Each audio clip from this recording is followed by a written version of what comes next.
Det er jo et udmærket job. Det at være landbetjent, det er frit. Jeg har det her ukontrollerede tjeneste, så jeg kan komme og gå nærmest som jeg vil. Jeg skal bare i gennemsnit have 37 timer om ugen, så om jeg møder klokken 6 om morgenen eller møder klokken 10, det er lige meget, og jeg kan også gå hjem, når jeg har lyst til det. Det er selvfølgelig et job, som jeg også har valgt, fordi der er en pensionsordning i det. Man skal ikke selv lægge penge til side hen over årene. Man får 18% af sin løn lagt til side, så man går ikke så meget ned i løn, når man går på pension, så jeg synes, det er et okay job. Ja, det er faktisk stor forskel at være betjent her så på fastlandet, fordi her der bliver du som oftest kaldt ud alene, selv når der er slagsmål, husspektakler, alvorlige færdselsuheld, døde. Det skal du klare alene alle sammen. Og der skal man være sådan rimelig sikker på sig selv, når man kommer ud, fordi du kan stå over for nogen, hvor de måske er 10-12 stykker, hvor du er alene, og du ved, at der kan gå timer, inden at du får hjælp. Det er også derfor, at der er lavet sådan en ordning, at når man står i sådan nogle situationer, så skal vagtcentralen i Odense, de skal ringe til os hver 10. minut. Det er en ringe trøst, kan man sige, men det er dog rart nok at lige kan tale med nogen, når bølgerne går lidt højt på et værtshus, eller hos mor og far deroppe slås, og potteplanterne ryger igennem stuen og så videre. Så er det rart nok, men man er meget mere alene.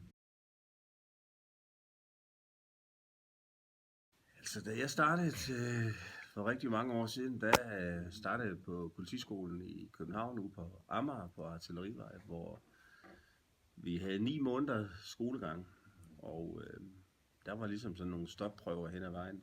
Hvis man ikke klarede det, så røg man ud. Det var både fysiske, men også nogle sproglige eksamener i tysk og engelsk osv. Så var der maskinskrivning, det skulle også bestås. Det var, hvis man ikke klarede det, så var det en ommer. Men efter 9 måneder, så var jeg i praktik i et år på en station. Det var vi i Helsingør.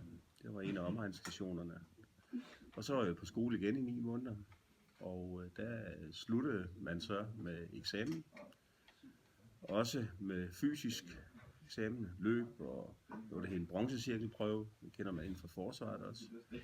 Og efter det, så skulle man i beredskabet. Det var Københavns beredskab, hvor man også skulle være i 9 måneder. Der var jeg så heldig, at jeg kun var der i 5 måneder, hvor jeg de 6 uger, det var i lufthavnen, hvor vi gik fodpatrulje for det meste, og kontrollerede pas og visum og hvad det ellers var. Så efter 4 år, så var man så færdig. Man blev fastansat efter 3 år, men uddannelsen var 4 år dengang. Det var sådan, at man skulle have en, dengang hed det jo både 8., 9., 10. og real, og så var der også studentereksamen. Altså man havde som minimum en 9. klasse afgangsprøve skulle man have. Så skulle du være god til dansk og engelsk, og også gerne tysk. Du skulle rent fysisk, der var der nogle krav. Du skulle blandt andet kunne svømme 200 meter. Du skulle kunne løbe x antal meter på, jeg tror det var 2400 på 12 minutter. Der var så nogle forskellige prøver, at man skulle igennem. Vi var 8 klasser, så vidt jeg husker, der startede dengang, og jeg var så student, sproglig student, så jeg kom i en ren studenterklasse. Det var meget atypisk dengang. Vi var 18 i sådan en klasse, og der var vi så alle sammen studenter for at være på samme niveau, så vi ikke kom ind med nogen, der var landmænd og noget, som måske ikke har haft så meget sprog og matematik og så videre, som vi andre har haft. Der er jo ikke den samme responstid, den samme dækning, som der er på fastlandet. Så et eller andet sted hen kunne jeg godt forestille mig, at der var 1 eller 2 mere, sådan at man kunne dække hele døgnet ind med rådighedsvagter.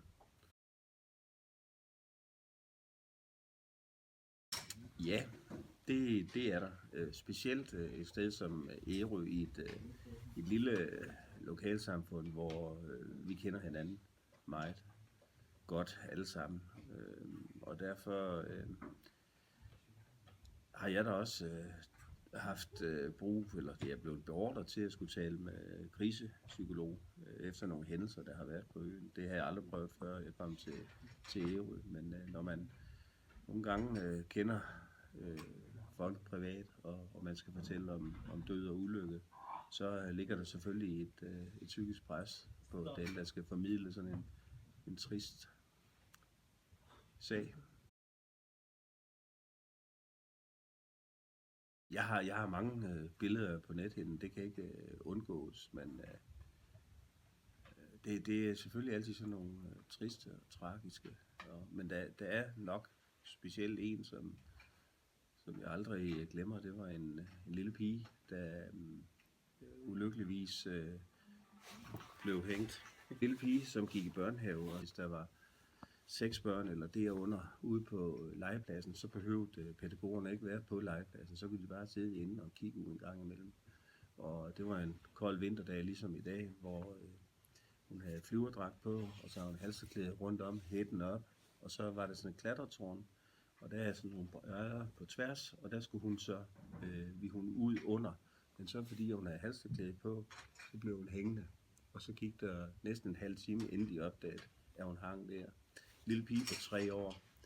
Det er nok en af de værste oplevelser, hvor moren, hun var alene med pigen, og det var et ønskebarn. Og det var ganske forfærdeligt at se den lille pige ligge på sygehuset med det, vi kalder intubering, altså man har forsøgt genoplivning og alt det. Ja, det er sådan et syn, jeg aldrig glemmer.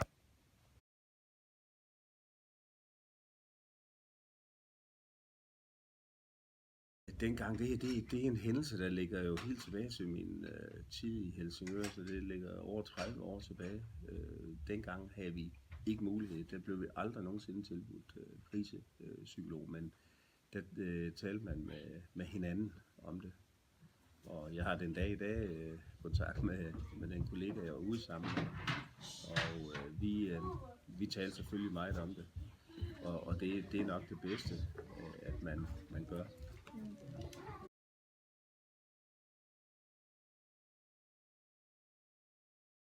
Det er jo kommet på baggrund af en fejlslagen politireform, synes jeg. Man ophævede simpelthen den pligtige afgangsalder, og i dag der ved man faktisk ikke, hvornår at kollegerne de går på pension, for de kan blive ved efter det 63. 20. år. Førhen så skulle man gå den dag, man fyldte 63 år. I dag kan du blive ved til du er 70 år, eller så længe du nu ønsker det.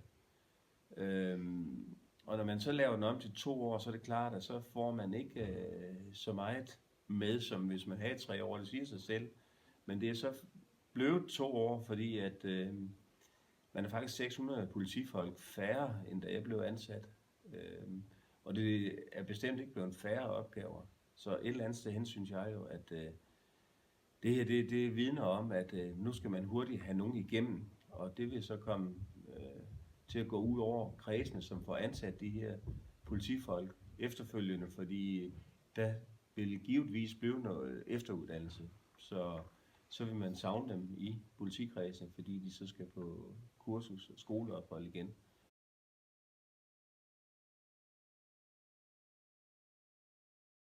Og jeg har det sådan, at hvis der er nogen, der står og sviner mig til i en eller anden given situation, så tænker jeg bare på, jamen, ham det fjols der, han er altså ikke værd at udsætte mig selv for, at jeg skal igennem en klagesag. Så man skal virkelig tænke sig om, når man skal tiltale folk. Så klagesamfundet, det er i hvert fald noget, man skal tænke på. Og så synes jeg også, at man skal bare være som almindelig menneske. Altså man skal ikke tro, at fordi man har en myndighed og en stor magt faktisk, så skal man ikke udnytte den.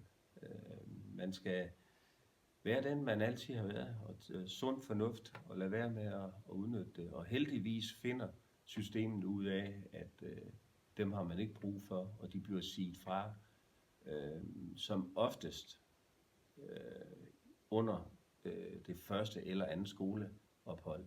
Der finder man hurtigt ud af det, fordi hvis der er nogen, der træder ved siden af på første skoleophold, men får lov til at komme ud i praktik, så skal det nok kveje sig der. Og det er cirka 10% af dem, der kommer ind, der ryger ud.